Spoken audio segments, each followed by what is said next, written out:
देखिए स्टूडेंट्स, अब मैं आपको जो एक्सप्लेन करने वाला हूँ वो हमारा जो टॉपिक है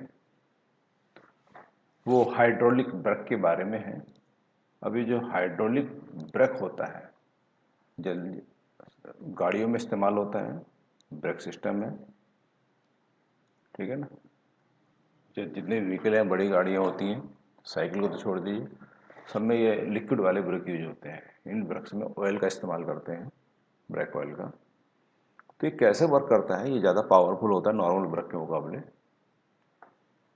तो it consist of master cylinder. इसमें एक सिलेंडर होता है, बेलन होता है, जिसमें हम ऑयल को भर देते हैं। ब्रेक ऑयल होता है, उसको भर दिया जाता है सिलेंडर के अंदर, और इस सिलेंडर के साथ एक पिस्टन अटैच होती है, ठीक है ना। एक पिस्टन अटैच होती है, और पिस्टन को के एक सिरे को हम ब्रेक पैडल से अटैच कर सकते हैं। मान लीजिए जब कोई ड्राइवर है, ब्रेक मारेगा तो ब्रेक पैडल को तो दबाएगा, तो ब्रेक पैडल से का सीधा कनेक्शन किसके साथ होता है? पिस्टन के साथ होता है, और पिस्टन का कनेक्शन होता है सिलेंडर के साथ। और सिलेंडर के अंदर क्या भरा होता है? ब्रेक ऑयल भरा होता है। फिर दूसरे सिरे एंड पर मास्टर सिलेंडर कनेक्टेड टू सी, एक दूसरा सिलेंडर होता है सी, उसमें भी ऑयल भरा होता है, ठीक है ना। तो मास्टर सिलेंडर को सी से कनेक्ट कर देते हैं, यानी कि जो मास्टर सिलेंडर है वो हमारा किसके कनेक्टेड है? वो ब्रेक पैडल से कनेक्टेड है, और ब्रेक पैडल से एक दूसरा सिलेंडर कनेक्टेड है सी, उसमें एक ट्यूब है टी टाइप की, उसके थ्रू वो अटैच होता है। Piston of the cylinder connected to, तो पिस्टन का एक सिरा, जो मास्टर सिलेंडर है उसका एक एंड तो किससे कनेक्टेड है? एक तो हमारा ब्रेक पैडल से कनेक्टेड है, दूसरा जो बीच वाला सिलेंडर है उससे कनेक्टेड है। अब इसमें आप ये देखिए कि अब यहाँ देख लीजिए, ये जो हमारा दिख रहा है, ये वाला, ये जो पोर्शन है इसको हम कहते हैं मास्टर सिलेंडर। ये वाली इसकी बात हो रही है, ये वाला एम, इसका मतलब है मास्टर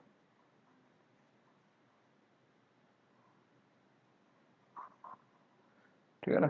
और ये हमारे पास एक पिस्टन है, और पिस्टन को हमने फुट पैरों जो पैडल होता है, यानी कि इसको क्या बोलेंगे? ब्रेक पैडल,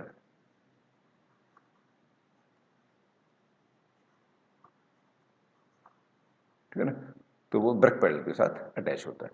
अब देखो इसमें ऑयल भरा हुआ है, ऑयल को यहाँ पर इससे कनेक्टेड है, ये फिर आगे तक रहता है, ठीक है ना। नेक्स्ट अगला जो पहिया होता है वहाँ पर इसको कनेक्ट कर लेते हैं।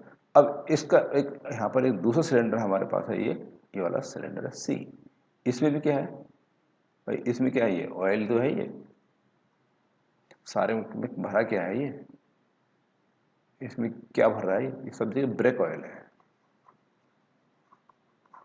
काफ़ी ज़्यादा विस्कोस होता है, ये सब में ब्रेक ऑयल भरा हुआ है। और ब्रेक ऑयल अब यहाँ से देखो, इस मास्टर सिलेंडर से इसमें जाएगा, इससे फिर इस वाली टी शेप ट्यूब में जाएगा, ट्यूब फिर हमारा सी में चला जाएगा। सी भी एक सिलेंडर है, ठीक है ना। इस तरह आपको समझ में आ गई बात। अब आपको एक बात और समझनी है। अब ये जो बीच वाला सेंटर वाला सिलेंडर दिख रहा है,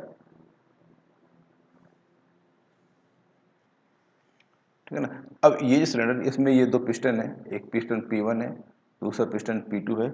इसको हम ये जो ब्रेक शू होते हैं, जैसे कि इसको हम कहते हैं S1, और ये क्या है? S2। इन ब्रेक शू के साथ अटैच होता है, अटैच करते हैं। और ये क्या है? ये हमारा व्हील है, जो पहिया होता है ये ब्रेक शू है। जब तक ये इसके कांटेक्ट में नहीं है, ये ग्रे वाला पोर्शन, तब तक टायर घूमता रहेगा, और जैसे इसके कांटेक्ट में आएगा ये अपना टायर वहीं जाम हो जाएगा, वहीं फ्री हो जाएगा। ये इसकी स्प्रिंग लगा होता है इनके बीच में, ठीक है ना। अब ये कैसे वर्क करता है? मान लीजिए आप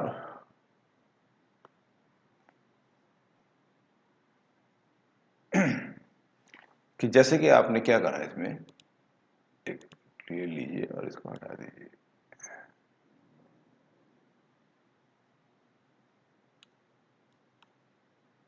ठीक है, जैसे ही आपने क्या करा, ब्रेक पैडल से या फुट से ब्रेक पैडल को दबाया, तो जैसे इसको पुश करेंगे तो ये जो इस पर प्रेशर डालेगा, तो ये जो पिस्टन इसको दबाएगा, ऑयल को, मास्टर सिलेंडर को। तो मास्टर सिलेंडर जब दबाएगा तो इसके अंदर जो ऑयल है उस पर प्रेशर पड़ेगा। भाई इसको हम यहाँ पर ऐसे करके दबाते हैं तो पिस्टन अंदर घुसेगा, वो दबेगा, ठीक है ना। अब जैसे ही हमने फुट पैडल से किसको दबाया, फुट पैडल को दबाया पैरों से, है ना। अब ये जो फुट पैडल है यहाँ पर हमारा, यहाँ से जाता हुआ, अब ये देखो इसको प्रेशर मारेगा ना तो पिस्टन दब जाएगा, दबते इसके अंदर जो ऑयल है वो भी कंप्रेस होगा और वो इस ट्यूब के अंदर आगे पुल करेगा। अब चूंकि इसमें पूरा भरा पहले से भरा पड़ा है तो वो जो इधर से ऑयल आ रहा है वो जाएगा कहाँ, तो वो इस तीसरी जो ट्यूब है इसमें चल देगा वो, ठीक है ना। अब इससे होता हुआ फिर इसमें जाएगा, मतलब अप्लाई करा हमने फोर्स यहाँ पर, तो जैसे हमने यहाँ पर अप्लाई करा तो एकदम से देखो वो सारा ऑयल इस सी सिलेंडर में आ गया। अब सी सिलेंडर में जो ऑयल है वो कहाँ जाएगा, क्योंकि इसमें तो पहले से भरा था, तो ये जो पिस्टन को फिर पुश करेगा, तो पिस्टन P1 और P2 पुश होंगे, तो ये जो ब्रेक शू है S, इन पर फोर्स लगेगा और जैसे ही इसको फोर्स लगेगा एकदम से स्प्रिंग खींचेगा और ये सारा का सारा इसको टच कर लेगा व्हील को, और जैसे ही ग्रीन वाला पोर्शन ये व्हील को टच करेगा एकदम से वहां पर व्हीकल रुक जाएगा। तो इसी तरह से हमारा ये चीज काम करती है,